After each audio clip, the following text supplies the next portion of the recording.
Hello everyone, आज हम लोग हिंदी से कारक को डिस्कस करने वाले हैं। और लेट होने का रीज़न सिर्फ इतना है क्योंकि इतने शोरगुल होते हैं कि प्रॉपर आप लोगों को चीज़ें सुनाई नहीं देती है। और जब सामने पीछे से आवाज़ बहुत आती है ना, तो कंसंट्रेशन में नहीं हो पाता है, ना आपका हो पाएगा ना मेरा हो पाता है। तो इसलिए चीज़ें थोड़ी सी लेट हो गई। हालांकि अभी भी आवाज़ आती होगी, लेकिन थोड़ी थोड़ी आ रही थी, इसलिए मैंने सोचा कि मैं क्लासेस स्टार्ट कर देती हूँ, कितने दिन लेट किया जाए। लेकिन अब जो है, अगर थोड़ी सी आवाज़ रहेगी इस टाइप की तो सुबह में ही चीज़ें स्टार्ट हो जाएंगी। बात के चक्कर में ना बहुत ज़्यादा आवाज़ होने लगती है और फिर डेली कल कल कल होते रह रहा है। लेकिन अब मैं कंटिन्यू क्लास करने वाली हूँ क्योंकि आप लोगों के बहुत सारे शिकायत आते हैं कि आप क्लास नहीं करा रही हैं। जैसे कि मैंने बोला हुआ था कि एक रीजनिंग और एक जीके या फिर एक हिंदी और एक रीजनिंग की क्लासेस डेली चलेगी, तो आज से मैं डेली क्लासेस दूंगी, कितना भी आवाज़ होता रहे। क्योंकि ये रूम है और ये साउंड प्रूफ बिल्कुल नहीं है, तो आवाज़ आती है। तो थोड़ा सा अगर आ भी रही है तो आप लोग प्लीज़ मैनेज करिए। मेन जो चीज़ जो टॉपिक है उस पर आपका फोकस होना चाहिए। तो हम लोग बात करेंगे कारक के बारे में कि कारक क्या होता है। जैसे कि आप क्वेश्चन पूछा जाता है कारक और विभक्ति चिन्ह में कि इसमें से कौन सा कारक है। आप सभी को मालूम है कि कारक 8 प्रकार के होते हैं, तो हम उन्हीं के बारे में बात करेंगे। लेकिन क्वेश्चन तो वहां से पूछा जाता है कि ये कौन सा कारक है। लेकिन जब तक आप चीज़ों के बारे में जानेंगे नहीं कि व्हाट इज कारक, जब तक आप कारक के बारे में नहीं जानेंगे तब तक आप क्वेश्चन को करके कोई फायदा नहीं है। मान लीजिए कि आपको क्वेश्चन करना आ भी गया है, लेकिन वो बहुत समय तक आपको वो चीज़ें नहीं आएंगी। क्यों? क्योंकि आपका बेसिक स्ट्रॉन्ग नहीं है। मतलब कि आपको मेन अर्थ तो पता नहीं है कि कारक क्या है, बस आप क्वेश्चन को सॉल्व कर। इसलिए सबसे पहले हम लोग जानेंगे कि कारक क्या होता है, यानी डेफिनेशन, यानी कि परिभाषा। कारक मतलब होता है क्रिया को करने वाला। कारक का अर्थ होता है क्रिया को करने वाला। मैंने यहाँ पे बहुत ही सिंपल शब्दों में कारक को समझाने की कोशिश की हुई है कि कोई भी वाक्यों में, या फिर आप समझ लीजिए कि वाक्यों में कई संज्ञा या फिर सर्वनाम पद क्रिया को पूरा करते हैं। ठीक है, वाक्यों में ध्यान दीजिएगा और नोट डाउन करिएगा। वैसे मैं इसकी पीडीएफ टेलीग्राम पे तुरंत ही अपलोड कर दूंगी। वाक्यों में कई संज्ञा या फिर सर्वनाम पद क्रिया को पूरा करते हैं। अब सबसे इंपॉर्टेंट यहाँ पे लाइन पता है क्या है? ये एक संज्ञा सबसे इंपॉर्टेंट है और यहाँ पे आपके सर्वनाम सबसे इंपॉर्टेंट है। सबसे पहली बात कि संज्ञा और सर्वनाम का आप सभी को ज्ञान होगा। संज्ञा यानी किसी भी वस्तु या व्यक्ति के नाम को संज्ञा बोलते हैं। सर्वनाम यानी जो कि संज्ञा के जगह पे मतलब इस्तेमाल किया जाता है, जैसे कि ही, शी, इट, ठीक है, संज्ञा के बदले इस्तेमाल किया जाता है, वो आपका सर्वनाम होता है। तो वाक्यों में संज्ञा, कई संज्ञा या फिर सर्वनाम पद क्रिया को पूरा करते हैं। इन पदों का क्रिया से अलग अलग तरीके का क्या होता है? संबंध होता है। इसी संबंध को बताने वाला जो रूप होता है उसको बोलते हैं कारक। आप इस चीज को समझ रहे हैं? संज्ञा या सर्वनाम को बताने वाली चीज, संज्ञा या सर्वनाम, यानी कि मान लीजिए कि मैं यानी अंकिता क्या कर रही है? अंकिता पढ़ती है या फिर पढ़ाती है। तो यहाँ पे संज्ञा क्या कर रहा है? किसी काम को कर रहा है। ठीक है, वैसे तो मैंने जो बताई ये कर्ता कारक है, लेकिन मैंने सिर्फ कारक की बात कही है। मान लीजिए मैं आपको अगर एक एग्जांपल दूं कि राम ने रावण को मारा या फिर राम ने भैंस को मारा, तो क्या राम यहाँ पे आपका क्या है? राम यहाँ पे आपका संज्ञा है। उसके बाद राम ने क्या है? ये आपका कर्ता कारक है। राम ने भैंस को यानी कर्ता ने कर्म को किससे? डंडे से मारा, डंडे से मारा। तो ये आपके संप्रदान, यानी यहाँ पे आपकी संज्ञा और कारक सारी ही चीजें यूज हो रही हैं। एग्जाम्पल आप जरूर से नोट डाउन करिएगा कि मान लीजिए कि राम ने, अगर आपको दिखाई दे रहा हो तो, राम ने भैंस को डंडे से मारा। किससे मारा? डंडे से मारा। डेफिनेशन अगर आप समझ गए होंगे कि वाक्यों में कई संज्ञा या फिर सर्वनाम पद क्रिया को पूरा करते हैं। इन पदों का क्रिया से अलग अलग तरीके का संबंध होता है और इसी संबंध को बताने वाला जो रूप होता है वो कारक होता है। बताने वाला रूप यानी का, की, के, इस तरीके का, ये सब क्या होते हैं? कारक होते हैं। आई होप आप समझ गए होंगे। और राइटिंग पे बिल्कुल आप माइंड मत करिएगा क्योंकि हिंदी की राइटिंग मेरी बहुत ही खराब है। बस मैं इसलिए बड़ा लिखी हूँ ताकि आप चीजों को समझ पाए। ठीक है, तो राम ने भैंस को डंडे से क्या किया? यहाँ पे राम आपका नाउन है, ने आपका कारक है, भैंस आपका नाउन है। ठीक है, ये आपका क्या है? ये आपका भैंस को आपका क्या है? ये भी आपका कारक है। तो अभी मैं फिलहाल आपको बता रही हूँ कौन सा कारक है, ये अभी आपको जानने की जरूरत नहीं है। आपको सिर्फ अभी इतना जानना है कि कारक क्या है, क्योंकि अभी हम लोग बात कर रहे हैं सिर्फ कारक के बारे में। तो इसमें से आपका ने कारक है, को कारक है और से कारक है। कर्ता ने कर्म को, ठीक है, तो यहाँ पे आपके ये होता है कारक। और ये तो डेफिनेशन आपने समझ लिया कि संज्ञा और सर्वनाम के बीच में जो भी संबंध बताने वाला जो रूप होता है वो होता है कारक, यानी उसको, तो उसको यानी सर्वनाम को, ये को जो हुआ ये आपका हो गया कारक। तो इस तरीके से होता है कारक। कारक जो है वैसे तो 8 प्रकार के होते हैं, लेकिन सर्वनाम में 7 प्रकार के कारक होते हैं, क्योंकि सर्वनाम में संबोधन नहीं होता है, इस चीज को आप ध्यान रखिएगा। तो कारक जो है वो 8 तरीके के होते हैं। कौन कौन से कारक होते हैं? कर्ता कारक होता है, कर्म कारक होता है, संप्रदान होता है, अपदान होता है, संबंध कारक होता है, संबोधन कारक होता है। इस तरीके से आपके 8 तरीके के कारक होते हैं।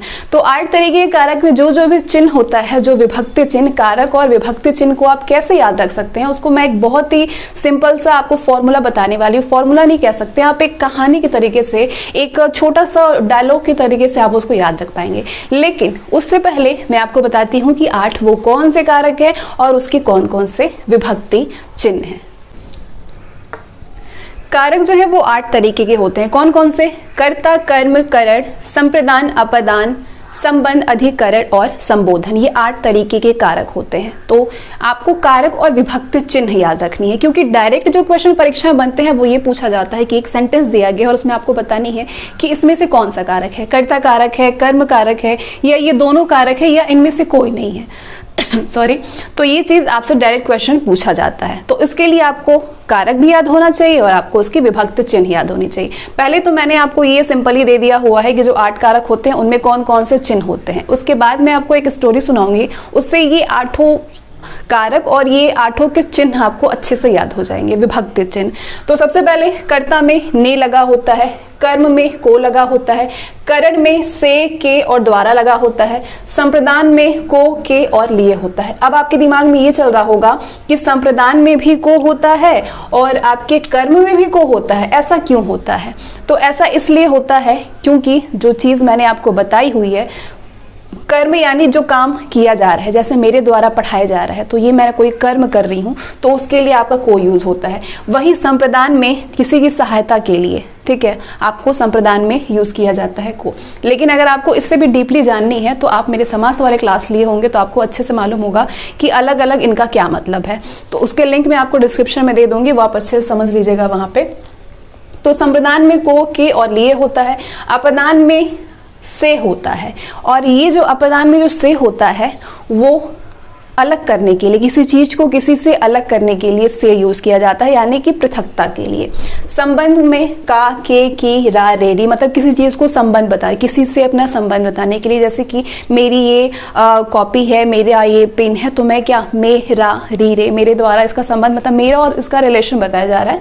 तो आपके संबंध में कौन कौन से कारक होते हैं? वर्ड होता है, का, के, की, रा, रे, री होता है। अधिकरण मतलब किसी पे अधिकार किया, अधिकार में या पर, उस पर मेरा अधिकार है या उसमें मेरा अधिकार है, तो ये अधिकरण के लिए में और पर लगा होता है। संबोधन में हे, अरे, ओ, तो संबोधन, अधिकरण, संबंध, ये याद करना तो बड़ा ही इजी है। कर्ता भी बहुत इजी है क्योंकि उसमें ने होता है। कर्म में और संप्रदान में और आपके करण में और इसी के साथ अपदान में, क्योंकि करण में भी से होता है, अपदान में भी से होता है, लेकिन इनका अलग अलग यूज है। अपदान में जो से होता है वो अलग करने के लिए, अलगाव के लिए होता है। करण में होता है किसी से बात करने के लिए, उससे, मेरा, ये चीज, तो इसके लिए आपका से लगा होता है। अलग अलग इसका यूज है। आपको बस यही कंफ्यूजन होता है कि कहीं अपदान तो नहीं है, कहीं आपका करण तो नहीं है, तो ये बहुत कंफ्यूजन वाली चीजें हैं। तो वो जब आप समास वाले क्लास को देख लेंगे तो आपका वो कंफ्यूजन क्लियर हो जाएगा। लेकिन जिसको इसमें अभी और भी कंफ्यूजन लगता है उसके लिए मैं एक अलग से वीडियो सिर्फ इन तीनों का बनाऊंगी, जिससे कि आपको उससे रिलेटेड क्वेश्चन अगर सॉल्व करेंगे तो उसकी रियल मीनिंग आपको मालूम चल जाएगी। तो ये 8 तरीके के कारक होते हैं और विभक्ति चिन्ह होता है। अब इसको आपको कैसे याद रखना है वो मैं आपको बताती हूँ। बस आप इन 8 विभक्तियों को याद कर लेंगे तो आपको सारे कारक बहुत अच्छे से याद हो जाएंगे। बस इन 8 विभक्तियों को याद करना है। कैसे याद करना है? कर्ता ने कर्म को करण से, संप्रदान के लिए, अपदान से अलग, संबंध का, के, की, अधिकरण में या अधिकरण पर, संबोधन हे, अरे, ओ।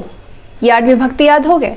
कर्ता ने कर्म को करड़ से संप्रदान के लिए अपदान से अलग संबंध का के की अधिकरण में या अधिकरण पर संबोधन हे अरे ओ।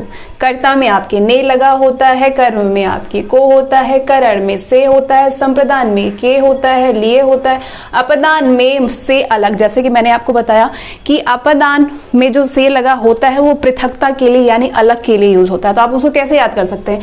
अपदान से अलग संबंध का के की अधिकरण में या अधिकरण पर, अधिकरण में और पर लगा होता है, संबोधन में हे अरे ओ। तो बस आप इस स्टोरी को याद कर लीजिए। एक बार मेरे साथ फिर से बोलिए। कर्ता ने कर्म को करण से संप्रदान के लिए अपदान से अलग संबंध का के की अधिकरण में या अधिकरण पर संबोधन हे अरे ओ।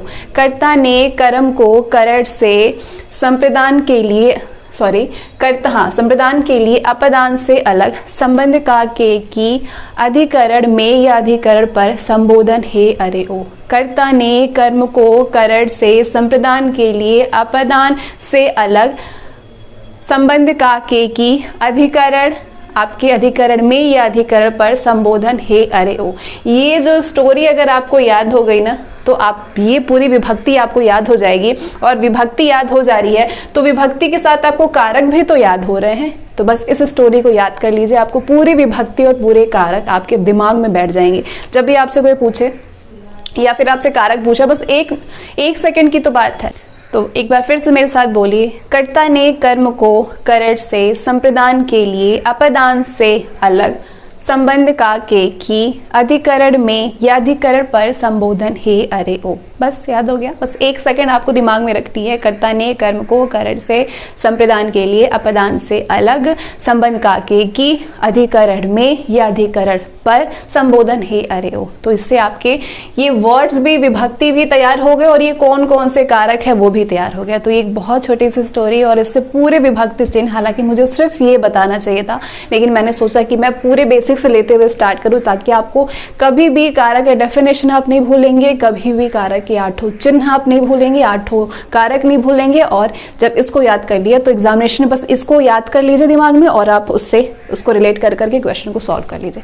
क्वेश्चन आंसर मैं कराऊंगी। आज के लिए बस इतना ही। आई होप कारक आपके बहुत अच्छे से याद हो गए होंगे और एक क्लास के बाद आपको दोबारा मुझे नहीं लगता देखने की जरूरत पड़ेगी और इसके PDF आपको टेलीग्राम पे मिल जाएंगे।